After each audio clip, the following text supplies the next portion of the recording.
Okay, so in this video we're going to be going over the bones of the thoracic cage and the vertebral column. So the thoracic cage is really just your ribs and your sternum, okay? The vertebral column, of course, is your entire spine with all of its vertebrae, including what you would call your tailbone, what you sit on, your sacrum, okay? So we are going to look at each individual type of vertebrae, what they share and how they are different, all right? So first we need to identify the different types of vertebrae, all right? First, at the most anterior portion, the superior portion of the vertebral column, you have your cervical vertebrae, okay? And there are 7 of them because we eat breakfast at 7 a.m.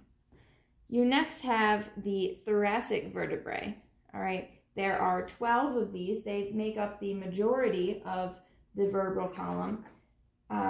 You eat lunch at 12, right? So 7 a.m., 12 p.m., and then you have your lumbar.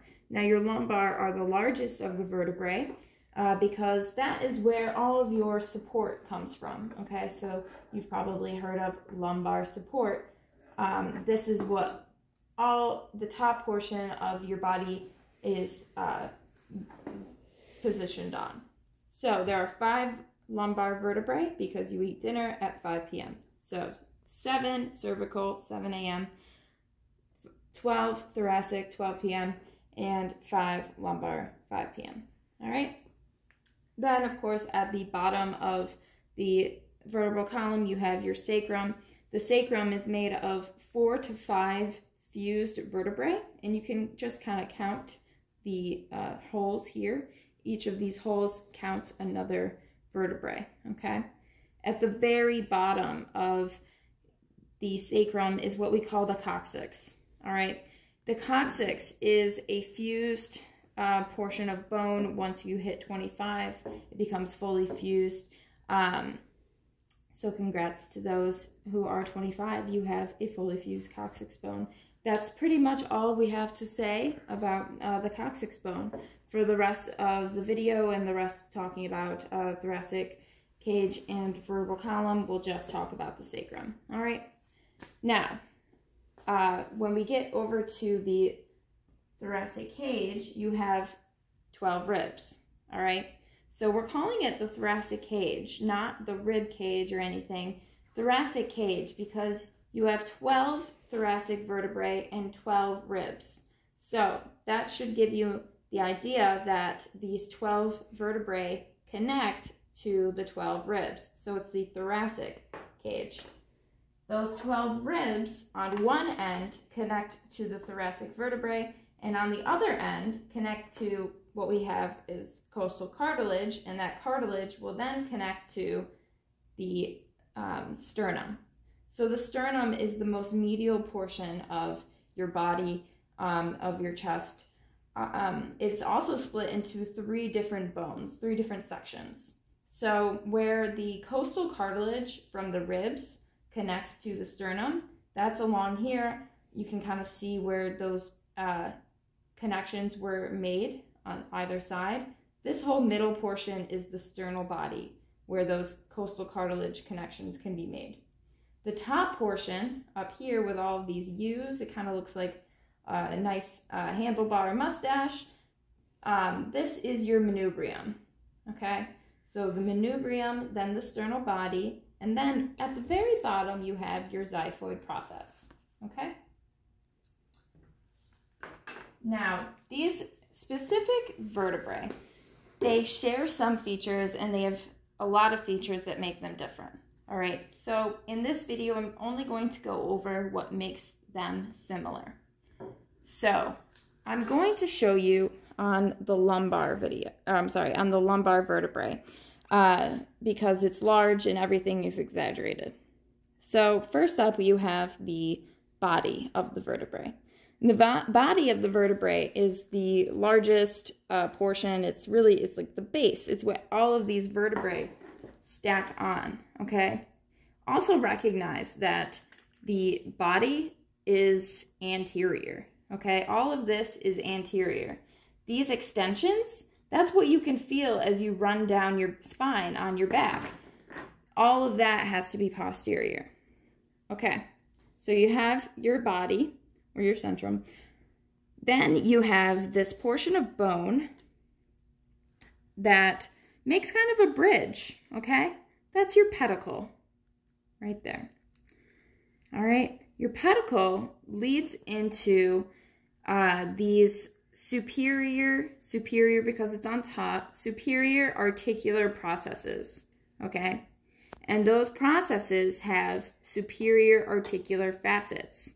Now, facet, if you remember from studying your bone markings, your facets are smooth, indented surfaces, okay? So that's exactly what we have here on our processes. So this is the superior articular facet. Moving laterally, you have these two extensions here. These are your transverse processes, okay? Moving more posterior and inferior, you have your lamella, okay? That's incorrect. It's your laminae. I apologize. This right here is your laminae, okay? The laminae kind of makes up the portion of bone before this large protrusion here, which is your spinous process. Spinous process, like spine, okay? Looking kind of on the underneath side, so inferior, you have these inferior articular processes. And if we have inferior articular processes, we probably also have interior articular facets, okay? So again, smooth surfaces on those processes. So up here we had those superior articular facets and inferior articular facets. We then have a nice little notch right here, okay? Nice little U. This right here is your inferior vertebral notch. If we have an inferior vertebral notch, we probably have a superior vertebral notch. From this view, you can kind of see it does. It makes a nice little notch up here on top of the pedicle, okay? So we showed all of those, what we call shared features or shared bone markings on the lumbar, but really all of these vertebrae have them. You have your body, your superior articular processes with these facets on them, the pedicle, the superior vertebral notches, the inferior vertebral notch, transverse processes, the laminae on either side of the spinous process, and of course your inferior articular facets on the inferior articular processes. Okay, it gets a little harder when you're looking at the cervical vertebrae, but they're all still there. And it's only harder because everything's a little bit closer together. But all of the features are still there, except for C1 and C2. This is C1, which we call atlas, all right? Atlas does not have a body, and it does not have a spinous process. In place of the body and spinous process, we instead have tubercles. Tubercles are little tiny bumps, all right?